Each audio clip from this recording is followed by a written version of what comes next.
Olá a todos. Eu gostaria muito de conversar com vocês hoje sobre as semelhanças e diferenças entre a doença de Crohn e a retocolite ulcerativa.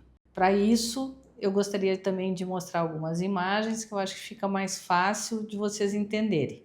Tá? Então, em primeiro lugar, eu vou mostrar essa imagem aqui, que mostra todo o aparelho digestivo. A doença de Crohn, ela pode afetar qualquer parte do tubo digestivo. O que quer dizer isso? E a gente costuma dizer também da boca ao ânus, né? É assim, não quer dizer que todos esses segmentos vão estar alterados, mas a gente pode ter, então, inflamação desde o canal da comida, aqui o esôfago, depois estômago, logo depois do estômago inicia-se o intestino delgado. O intestino delgado ele tem em torno de 5 metros e depois começa o intestino grosso, que tem em torno de 80 centímetros, 1 metro. Então, esse no meio aqui é o intestino delgado, certo? E depois ele termina aqui no local chamado íleo, que para quem tem doença de Crohn conhece bem esse termo, porque é um dos locais mais afetados pela doença de Crohn. Terminando o íleo, que é o final do intestino delgado, começa o intestino grosso, que finalmente chega ao ânus, né? O reto é a última parte dele e o ânus, obviamente, a saída. Então, quando a gente fala em doença de Crohn e retocolite ulcerativa, nós estamos falando de duas doenças inflamatórias intestinais. São doenças crônicas, como vocês já devem saber. E quais são as diferenças e semelhanças entre elas? As duas são inflamatórias, as duas, infelizmente, nós não temos ainda a cura. No entanto, eu sempre ressalto isso. Não temos a cura, mas nós temos hoje tratamentos que podem cicatrizar completamente a inflamação para que as pessoas com essas doenças tenham vidas absolutamente normais. O importante é que sejam diagnosticadas precocemente e tratadas de forma adequada. Na retocolite ulcerativa, ela é uma doença que atinge somente o intestino grosso, enquanto a doença de Crohn, ela pode afetar qualquer parte do tubo digestivo, mas o local mais comum dela é exatamente o final do intestino delgado, nessa região aqui, onde termina o intestino delgado, que é o íleo, e inicia o grosso. A gente diz que é a região iliocecal. Seco é a primeira porção do intestino grosso. Só que ela tem lesões salteadas, ou seja, uma parte inflamatória numa região, daqui a pouco nós podemos ter uma área completamente normal, outra área inflamada e assim por diante. Na retocolite ulcerativa, não. A inflamação ela inicia no reto, aqui embaixo, e ela pode se estender por parte do intestino grosso ou todo o intestino grosso. Varia entre as pessoas, né? Tem pessoas que têm doença ativa da retocolite, pegando só o reto, ou toda a parte esquerda do intestino grosso, ou um pouco mais, ou até mesmo todo o intestino grosso. Então, diferenças fundamentais.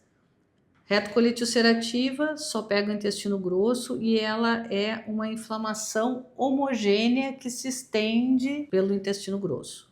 Enquanto que a doença de Crohn, ela é uma doença que pode pegar intestino delgado, intestino grosso, eventualmente esôfago, estômago, e ela tem áreas inflamadas alternadas com áreas normais. Quem tem doença de Crohn também pode ter só um segmento inflamado, não necessariamente vai ter vários segmentos. E aí, por isso que é tão importante quando a gente está avaliando inicialmente a doença inflamatória intestinal, nós conhecermos exatamente aonde ela está localizada e qual a intensidade da inflamação. Outra grande diferença entre Crohn e retocolite é o seguinte: essa figurinha mostra aqui para nós 5 camadas fundamentais do intestino. É o revestimento interno, que a gente chama de mucosa, depois vem uma camadinha de músculo, uma área que a gente chama de submucosa, ou seja, abaixo do revestimento interno, aí vem a parte da musculatura da parede do intestino e por fim a serosa, que é a camada mais externa, que é uma membrana que reveste o intestino, que vocês podem até conhecer com o nome de peritônio. No caso da retocolite ulcerativa, ela inflama a mucosa, que é a camada mais interna, podendo chegar até a submucosa. No Crohn, a grande diferença é que essa inflamação ela atinge todas as camadas. Vocês vejam aqui representadas que a inflamação vai até essa camada mais externa, né, que é a serosa. Então, por isso a gente chama o Crohn de uma doença transmural, ou seja, ela pega todas as camadas. E isso tem implicações, obviamente, coisas muito interessantes, como, por exemplo, a explicação da diferença da dor entre o Crohn e a retocolite. Como as terminações nervosas, elas estão aqui na submucosa, mais próximo da própria muscular, né, da parte muscular, e muitas vezes a doença inflamatória intestinal tipo retocolite, ela só atinge as camadas mais superficiais. O estímulo de dor ele não acontece de uma forma constante. Então, quem tem retocolite, a dor que normalmente tem é aquela cólica pré-evacuatória, né? Aquela cólica que que a pessoa tem que sair correndo para o banheiro. Enquanto que na doença de Crohn, como ela aprofunda tudo, ela pega as terminações nervosas, então a doença de Crohn ela costuma ter realmente mais dor. Tanto que a gente diz que a retocolite, se a dor fica constante, é sinal de que alguma complicação da retocolite deve estar acontecendo. Essa distinção, essa conversa, a gente entender as características da dor é extremamente importante para que a gente entenda o que está acontecendo no intestino. Eu trouxe aqui algumas imagens de colonoscopia que mostram para vocês vários tipos ou apresentações da inflamação da retocolite ulcerativa. Todas essas 4 fotos são de retocolite ulcerativa. Às vezes uma inflamação mais leve, tá vendo essa parte mais branquinha, amarelada? É aquilo que vocês veem, né? Que às vezes é muco mais claro, mais tipo um catarro, assim, ou então pus, que daí é mais amarelado, né? Porque isso, a superfície intestinal está inflamada e ela começa a produzir aquele pus e aquele muco como para se defender de uma irritação.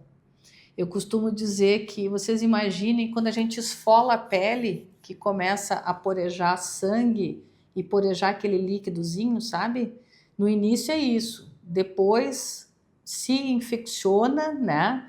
Começa a ter pus. Então, se a gente traçar um paralelo do que vocês já devem ter visto em relação a uma ferida na pele, um esfolar na pele, é mais ou menos isso que acontece dentro do intestino na retocolite ulcerativa. Essa aqui é a imagem de um intestino normal, para vocês terem uma noção, né, da diferença, que aqui a gente vê a mucosa lisinha, os vasinhos, tudo certinho, e aí, então, como a gente não enxerga vaso nenhum, uma área assim em que essa mucosa ela fica completamente cheia desses pontilhados, às vezes porejando sangue, né? Por isso que a diarreia com sangue é extremamente comum na retocolite ulcerativa. E aí, quando a gente vai ver um intestino normal, é bastante diferente, né? E aí eu vou mostrar para vocês a diferença no aspecto na colonoscopia da doença de Crohn. Aqui vocês estão vendo, são pequenas aftas, tá vendo? São aftazinhas que nem às vezes a gente tem na boca, né? Em vez de ser aquela inflamação homogênea, que nem eu mostrei para vocês antes, aqui a gente vê, tem áreas normais, vocês vejam que a gente consegue enxergar a mucosa, consegue enxergar os vasinhos, aqueles que eu falei para vocês, e aí tem as aftazinhas. É lógico que essa é uma imagem de uma doença de Crohn mais leve. Se nós formos para a imagem de uma doença de Crohn mais acentuada, nós vamos ver então aqui úlceras profundas. Isso aqui é a mucosa que está inchada entre 2 úlceras, né? E a gente vê então essa mucosa mais um pouco inflamada também, mas sem ulceração. e o que predomina no Crohn são essas úlceras, então. Lembrando que é uma doença transmural e se essas úlceras elas aprofundam muito, é que elas formam as chamadas fístulas. Fístulas dentro do abdômen, né? Entre uma alça de intestino e outra alça de intestino, por exemplo, tá? Que é o mais comum. Diferente das fístulas perianais, que nós vamos falar em outro capítulo, tá? Explicar um pouquinho melhor para vocês também. Então, essas são as imagens da colonoscopia e eu procurei mostrar para vocês as diferenças fundamentais entre uma e outra. Existem de 10 a 15% das situações onde a doença de Crohn ela atinge só o intestino grosso, em que às vezes é difícil fazer o diagnóstico diferencial entre as duas. E aí a gente diz assim, ó, uma colite não classificada, porque ela tem uma mistura de características.